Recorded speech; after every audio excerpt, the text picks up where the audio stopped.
Welcome to all. Today I'm going to discuss with the topic is about spectroscopic methods in chemistry. First, spectroscopy. This is a branch of science dealing with the study of interaction of electromagnetic radiation with matter. Electromagnetic spectrum is a continuum of all electromagnetic waves arranged according to their frequency or wavelength. According to the wavelength, we can say that radio waves first, microwave, IR, visible, UV, X-ray and gamma rays. And two types of spectra are also there. First one is absorption spectrum. When an atom or a molecule undergo a transition from lower energy level to the higher energy level with absorption of a photon energy h nu, then that spectrum is known as absorption spectrum. Next one is emission spectrum. When an atom or a molecule undergo transition from higher energy level to the lower energy level with the emission of a photon energy h nu is known as emission spectrum. Then coming to the UV visible spectroscopy is a transition of electrons from lower electronic level to higher electronic level. It's also known as electronic spectroscopy. The regions are there UV 200 to 400 nanometer, visible 400 to 800 nanometer. The respective spectrum also shown in this down.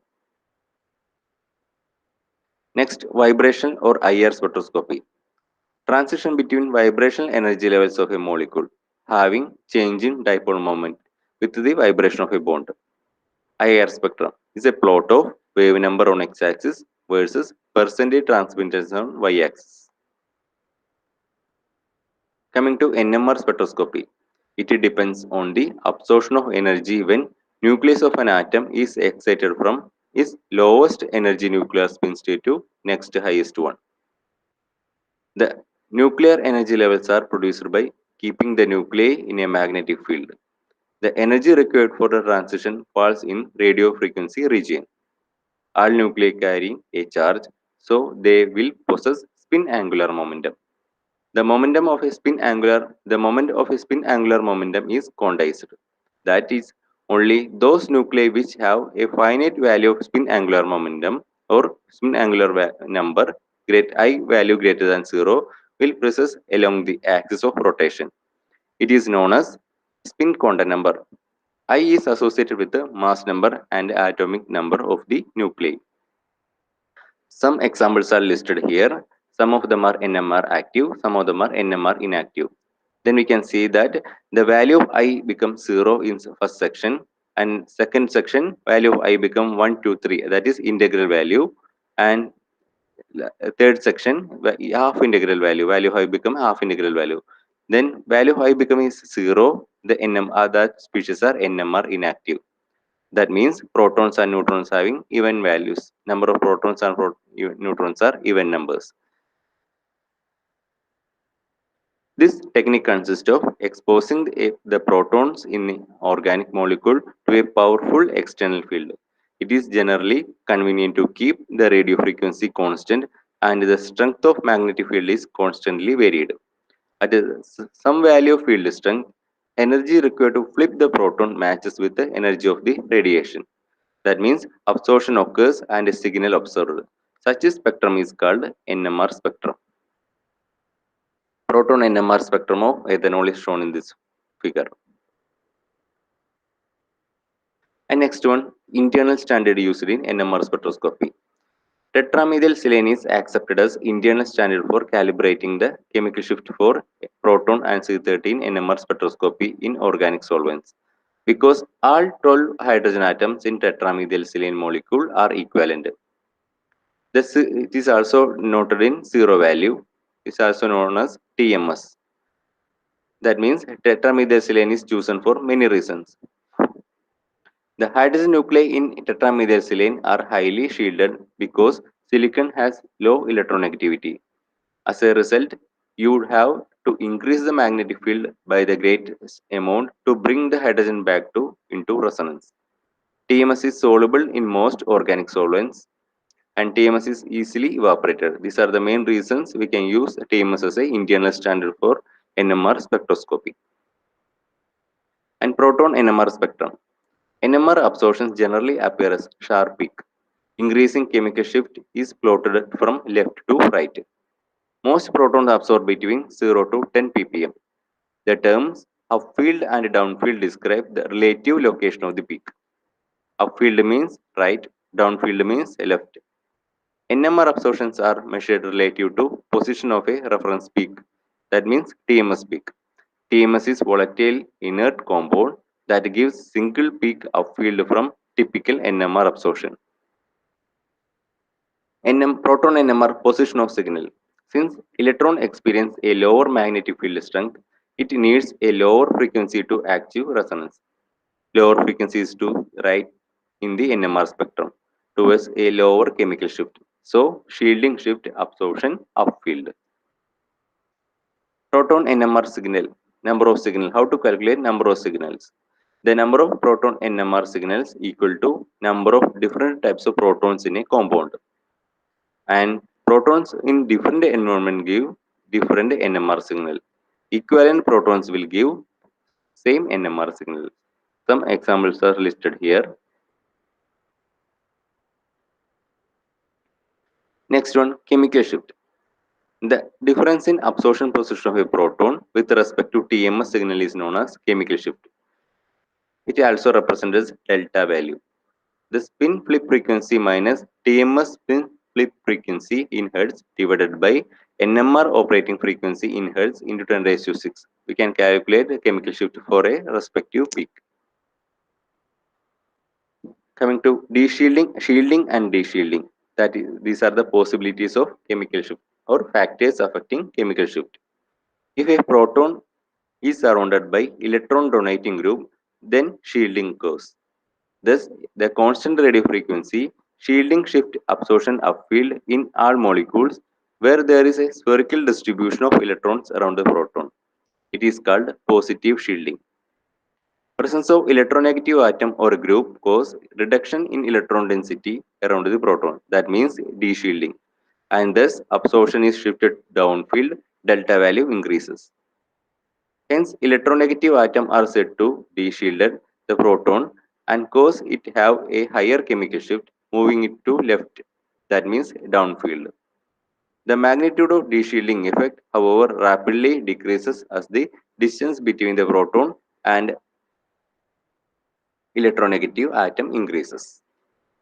Some examples are listed here. CH3Br, CH3CH2Br, CH3CH2CH2Br, etc. Main factors affecting chemical shift, that is electronegativity and inductive effect, hydrogen bonding, van der Waals deshielding, anisotropic effect. These are the main factors affecting chemical shift value.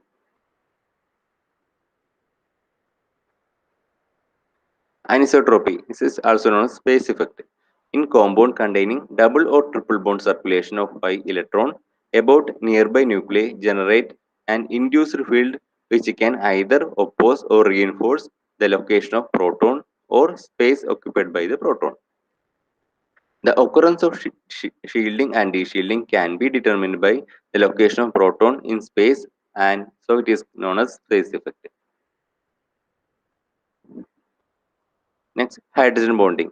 The chemical shift depends on how much hydrogen bonding is taking place. Hydrogen bonding lengthens the OH bond and reduces the valence electron density around the proton. It is shielded, deshielded, and shifted downfield in the NMR spectrum. If hydrogen bonding increases, deshielding increases absorption of downfield. Next, van der Waals deshielding. The electron cloud of a bulkier group will tend to repel the electron cloud of surrounding proton.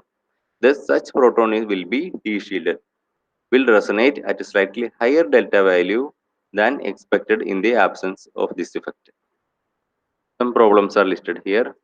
Find the chemical shift in ppm for the proton that has resonance 126 Hz downfield from TMS on spectrometer that operates 60 MHz. Delta value equation, spin flip frequency minus TMS spin flip frequency divided by NMR operating frequency into 10 raised to 6. After substituting the values, we will get 2.1 ppm, delta value 2.1 ppm. One more example also listed here. Coupling constant is also denoted as J. The distance between centers of two adjacent peaks in a multiplet is usually constant and it is known as coupling constant. The value of coupling constant is independent of external bar applied magnetic field. It is mainly used to differentiate between two singlet and one doublet, two doublet and one quartet, etc.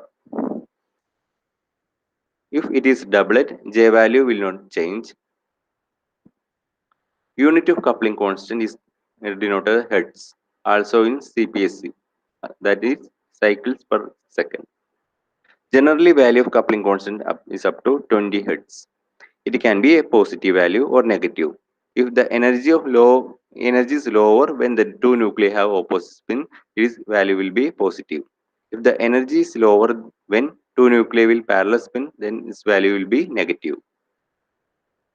Types of coupling and effect in J value. Value of coupling constant depend upon number of covalent bonds, structure relationship between coupled protons. And different types of coupling are there. First one is geminal coupling. It is also known as two bond coupling. Protons attached to the same carbon, but environment will are different is known as geminal coupling. The value of geminal coupling depends upon the bond angle between geminal protons of saturated protons. The bond angle and value of geminal values are listed here. Characteristics. Geminal coupling will increases with increasing bond angle. Geminal coupling will also increase with the electronegativities of an atom or group. Next one, vicinal coupling. It is also known as three bond coupling. Vicinal protons are the protons which are separated by three bonds. Two types are there, Gaussian form and antiform. Value of vicinal coupling varies with the dihedral angle. When dihedral angle is 0 or 180, then it will show largest coupling constant value. If angle is 90 degree, then it will show negative J value. And next one is long range couple. No coupling observed for distance between two observing nuclei more than 3 covalent bond. But unsaturated or fluoro compounds show some appreciable coupling for the distance of more than 3 covalent bond in high resolution spectrometer. Next one is spin-spin coupling. Definition: the spin of nucleus of one proton is close enough to affect spin of another is known as spin-spin coupling. Example is shown in this figure. Ethanol. Proton NMR spectrum of ethanol. The signal of CH3 proton will come with the effect of the protons in CH2 protons, and also CH2 proton will give a signal with the effect of proton in CH3. That means three protons in CH3.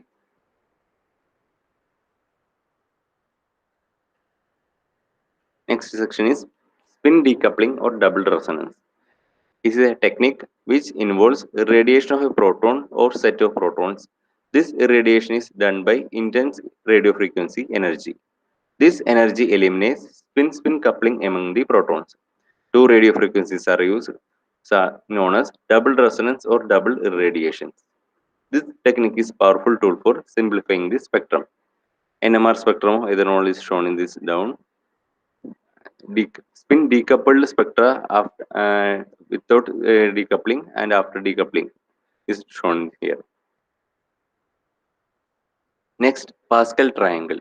The intensity ratios of multiplets derived from n plus 1 rule follows the entries of in mathematical devices called Pascal triangle.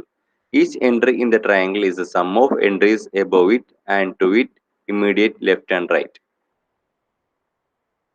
Some proton NMR spectrum are shown in compounds are shown here.